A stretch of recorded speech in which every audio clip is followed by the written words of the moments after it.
Hello friends, कैसे हैं आप सब। और इससे पहले की वीडियो में हम लोगों ने बेसिक चीज़ें इसकी डिस्कस करी थी। आज हम लोग होम मैनेजमेंट के अंतर्गत डिज़ाइन पढ़ेंगे। और डिज़ाइन पहले हम लोग समझेंगे डिज़ाइन होता क्या है। तो डिज़ाइन रेखा, आकार, रंग। रेखा का रंग क्या है? एलिमेंट ऑफ आर्ट है। हम आगे वाले चैप्टर में इसको डिस्कस करेंगे। और इनसे मिलकर ही क्या बनता है? नमूना बनता है। तो डिज़ाइन को हम लोग क्या क्या कहते हैं? डिज़ाइन को हम लोग नमूना कहते हैं, विन्यास कहते हैं, प्रारूप कहते हैं, वानगी कहते हैं और प्लस आलेखन कहते हैं। तो नमूना, विन्यास, प्रारूप, वानगी, आलेखन कहते हैं। और डिज़ाइन जो होता है, डिज़ाइन एक विचारधारा है। हम ये कह सकते हैं कि डिज़ाइन एक विचारधारा है। विचारधारा ये कैसे है कि जैसे हम कुछ सोचते हैं तो हमने कुछ सोच के ये डिज़ाइन बनाई। मतलब हम प्रकृति के बारे में सोच रहे हैं और प्रकृति का सोच के हम इस पर इस तरह की डिज़ाइन बनाई। तो ये हमारे भावों को व्यक्त कर रहा है। ये किसे व्यक्त कर रहा है? ये हमारे भावों को व्यक्त कर रहा है। तो हमारे भावों को व्यक्त करने का साधन एक हमारी विचारधारा, हम इसे कह सकते हैं। तो ये क्या है? एक डिज़ाइन को हम विचारधारा के रूप में भी व्यक्त कर सकते हैं।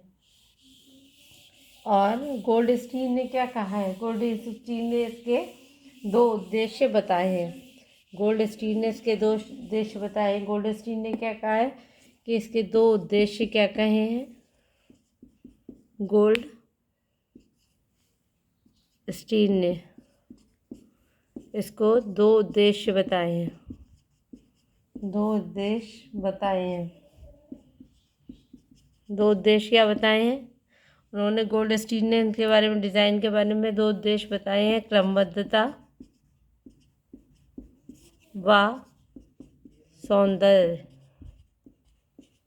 तो उन्होंने इसके दो उद्देश्य बताए, क्रमबद्धता और सुंदरता।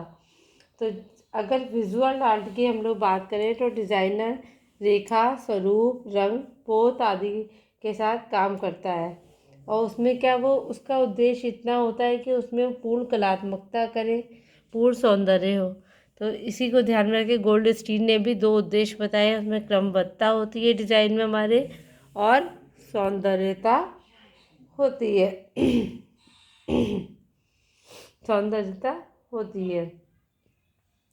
डिज़ाइन जो होता है, किसी डिज़ाइन औपचारिक भी हो सकता है और अनौपचारिक भी हो सकता है। डिज़ाइन के द्वारा ही हम लोग ये समझते हैं ये डिज़ाइन हमारा अच्छा है, ये डिज़ाइन हमारा गलत है, क्योंकि उसमें सही अनुपात नहीं होता है। अनुपात का होना बहुत ज़रूरी होता है। डिज़ाइन हमारी कितने प्रकार की होती है? डिज़ाइन हमारे दो प्रकार की होती है। पहली होती है संरचनात्मक, और दूसरी होती है हमारी सजावटी। संरचनात्मक डिज़ाइन को हम लोग क्या कहते हैं? संरचनात्मक डिज़ाइन को हम लोग कहते हैं स्ट्रक्चर डिज़ाइन। क्या कहते हैं संरचनात्मक डिज़ाइन को? संरचनात्मक डिज़ाइन को हम लोग कहते हैं स्ट्रक्चरल डिज़ाइन। और ये हमारी होती है दूसरी डेकोरेटिव डिज़ाइन। लिख दे रहे हैं स्ट्रक्चरल डिज़ाइन, और दूसरी हमारी हो गई डेकोरेटिव डिज़ाइन। स्ट्रक्चर डिज़ाइन में क्या होता है? स्ट्रक्चर डिज़ाइन जो हमारी होती है ये माप, आकार, स्थायी, दृढ़ता से संबंधित होती है। ये किससे होती है? माप, आकार, स्थायित्व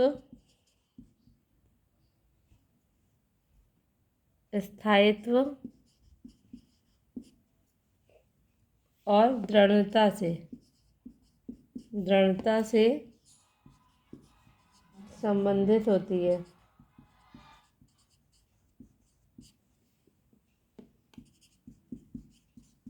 होती है। और क्या होता है स्ट्रक्चर डिज़ाइन में? तो स्ट्रक्चर डिज़ाइन जो होती है, पकड़ नहीं पा रहे हैं, स्ट्रक्चर डिज़ाइन जो होती है ये हमारी बाहरी रूपरेखा होती है। क्या होती है? बाहरी रूप रेखा को हम स्ट्रक्चर डिज़ाइन कहते हैं। जो भी कुछ हमारी बाहरी रूपरेखा होती है वो स्ट्रक्चर डिज़ाइन होती है। और क्या होता है इसमें? इसका एक अपना अस्तित्व होता है। क्या होता है? संरचनात्मक डिज़ाइन का अस्तित्व होता है। और इसमें अनुपात होता है। क्या होता है? हर चीज़ अनुपात में होती है। क्या होती है? अनुपात में होती है। ठीक है। दूसरी तरफ सजावटी डिज़ाइन क्या होती है? सजावटी डिज़ाइन जो होती है वो संरचनात्मक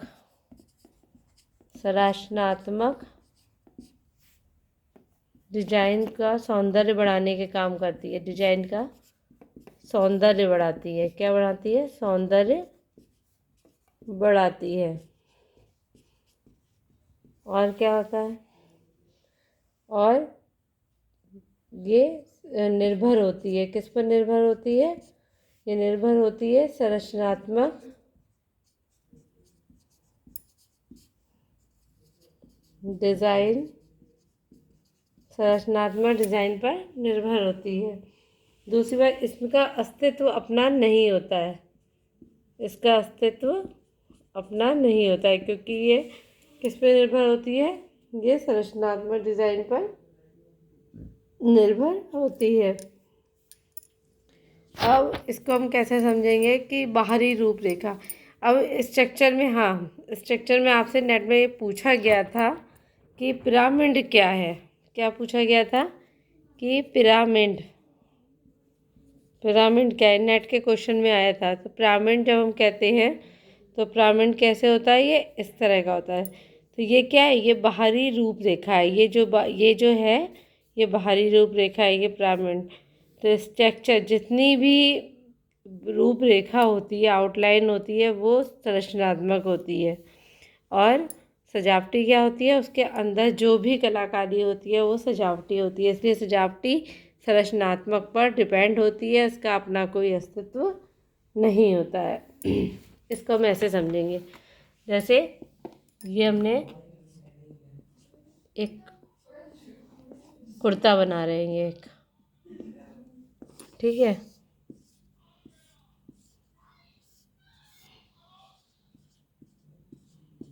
ये एक कुर्ता बना दिया। तो ये जो कुर्ते की जो आउटलाइन है, ये हो गई संरचनात्मक। क्या हो गई? संरचनात्मक। और जो इसके अंदर जो इसको निखारने का काम किया, ये हो गई हमारी सजावटी डिज़ाइन। ये हो गई सजावटी डिज़ाइन। तो ये हमारा हो गया स्ट्रक्चर और ये हो गई हमारी सजावटी डिज़ाइन। तो आप लोग समझ गए होंगे संरचनात्मक डिज़ाइन क्या होती है, सजावटी डिज़ाइन क्या होती है। सजावटी डिज़ाइन के 4 प्रकार होते हैं। सजावटी डिज़ाइन के 4 प्रकार होते हैं। सजावटी डिज़ाइन के 4 प्रकार होते हैं। डिज़ाइन के प्रकार 4 प्रकार होते हैं। प्राकृतिक, जिसको हम इंग्लिश में नेचुरल कहते हैं, दूसरा होता है हमारा शैली युक्त डिज़ाइन, जिसे हम लोग क्या कहते हैं? स्टीलाइज्ड। क्या कहते हैं इंग्लिश में? स्टीलाइज्ड कहते हैं। तीसरी हमारी होती है ज्यामिति डिज़ाइन। और ज्यामिति ये कहाँ पाई गई है? ये फुलकारी कहाँ की है? पंजाब की है। और वहाँ पे ज्यामिति डिज़ाइन का प्रचलन है, ठीक है, ज्यामिति डिज़ाइन का। तो ये ज्यामिति डिज़ाइन को हम लोग क्या कहते हैं? जियोमेट्रिक। इंग्लिश भी दो समझना ज़रूरी है क्योंकि इंग्लिश से अब की बार हम लोग के बहुत क्वेश्चन गलत हुए हैं। तो इसको हम लोग जियोमेट्रिक कहते हैं, ठीक है। चौथी डिज़ाइन हमारी होती है सूक्ष्म डिज़ाइन। कौन सी होती है? सूक्ष्म डिज़ाइन, जिसको हम लोग क्या कहते हैं? Abstract design. और आजकल यही प्रचलन में भी है। तो हमारी सजावटी डिजाइन के 4 प्रकार हो गए: प्राकृतिक, नेचुरल, शैलीयुक्त, स्टिलाइज्ड, ज्यामिति जियोमेट्रिक और सूक्ष्म एब्स्ट्रैक्ट। अच्छा, अब हम लोग समझते हैं कि संरचनात्मक डिजाइन के गुण क्या क्या होने चाहिए। तो संरचनात्मक डिजाइन के गुण, अगर हम संरचनात्मक डिजाइन के गुण की बात करें तो इसके गुण क्या क्या होना चाहिए। सबसे पहले तो ये सादगीपूर्ण होनी चाहिए। कैसी होनी चाहिए? सादगीपूर्ण होनी चाहिए। सादगीपूर्ण का मतलब कि अगर जैसे हम लोग एक कमरे का निर्माण कर रहे हैं, उस कमरे में टाइल्स भी बहुत उसमें फूल पत्ती बनी हुई है और सीढ़ी घुमावदार है, झूमर भी लगा हुआ है, फर्श उसका बहुत अच्छा है, मतलब उस जो कमरा है उसमें आधी सजावट है, तो जो डिज़ाइनर आएगा तो उसको सजावट करने में उसको बहुत जटिलता मिलेगी। तो अगर वो कमरा प्लेन होगा तो उसको सजावट हम ज़्यादा कर सकते हैं। तो सादगीपूर्ण होना चाहिए। संरचनात्मक डिजाइन जो आउटलाइन होती है वो सादगीपूर्ण होनी चाहिए। तो ये सादगीपूर्ण होनी चाहिए। दूसरी बात, उद्देश्यपूर्ण होना चाहिए। दूसरा इसमें क्या गुण होना चाहिए कि ये उद्देश्यपूर्ण, जिसके लिए ये किया जा रहा है तो ये उद्देश्यपूर्ण होनी चाहिए। अब जैसे ये बॉटल है, इसका काम हम पानी निकालेंगे, इतना पानी निकलेगा। अगर इसका जो पानी निकलने वाला ये जो इसका मुंह है, इसको थोड़ा सा बड़ा कर दें तो पानी सारा गिर जाएगा, उद्देश्यपूर्ण नहीं होगा। तो मतलब हम जो भी काम कर रहे हैं वो उद्देश्यपूर्ण होना चाहिए। उद्देश्यपूर्ण होने चाहिए। तीसरी बात, ये पदार्थ के अनुकूल होना चाहिए। क्या होना चाहिए? पदार्थ के अनुकूल होना चाहिए। अब जैसे हम लोग लकड़ी के फर्नीचर की बात करते हैं, तो अगर हम लोग लकड़ी के फर्नीचर की बात करेंगे तो हम लोग मिट्टी तो नहीं देखेंगे कि मिट्टी रेतीली है कैसी है, नहीं देखेंगे ना, मिट्टी सीमेंट इन सब की बात नहीं करेंगे। हम लोग अगर फर्नीचर की बात करेंगे तो हम अच्छी नक्काशी की लकड़ी देखेंगे, और लकड़ी में अच्छी नक्काशी के लिए हम उसमें ध्यान रखेंगे कि अगर हम फर्नीचर बना रहे हैं, हमें अच्छी लकड़ी चाहिए तो हम उसमें शीशम की लकड़ी का यूज़ करेंगे। अगर हमें उसे नक्काशी करनी है तो हम ये ध्यान रखेंगे कि आम की सादी लकड़ी में नक्काशी नहीं होती है। तो हमें पदार्थ के अनुकूल ही हमारा उद्देश्य होना चाहिए, हम उसी के हिसाब से उसको निर्वाह करते हैं।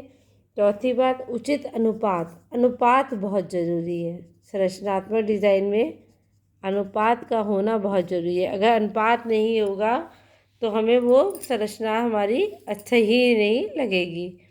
हर चीज़ का एक अनुपात होनी चाहिए। जैसे कुर्सी है, अब कुर्सी की जो बैठक है वो इतनी छोटी है कि आप उसमें बैठ ही नहीं पा रहे हैं, और उसके पावे इतने लंबे लंबे हैं, उसके पावे ये देखिए, उसके पावे इतने लंबे हैं और बैठक इतनी छोटी है, तो इस पर बैठ पाएंगे? नहीं बैठ पाएंगे।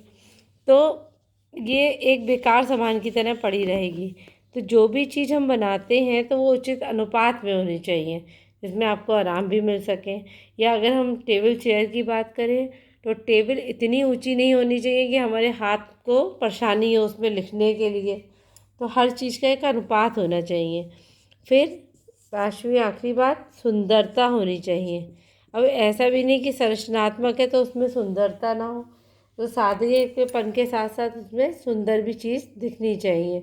अगर उसके अंदर सही अनुपात है, सही रेखा है, पोत है, आकार है, माप है, बनावट अगर उसमें बनाई जाती है तो वो अपने आप आकर्षक दिखाई देगी।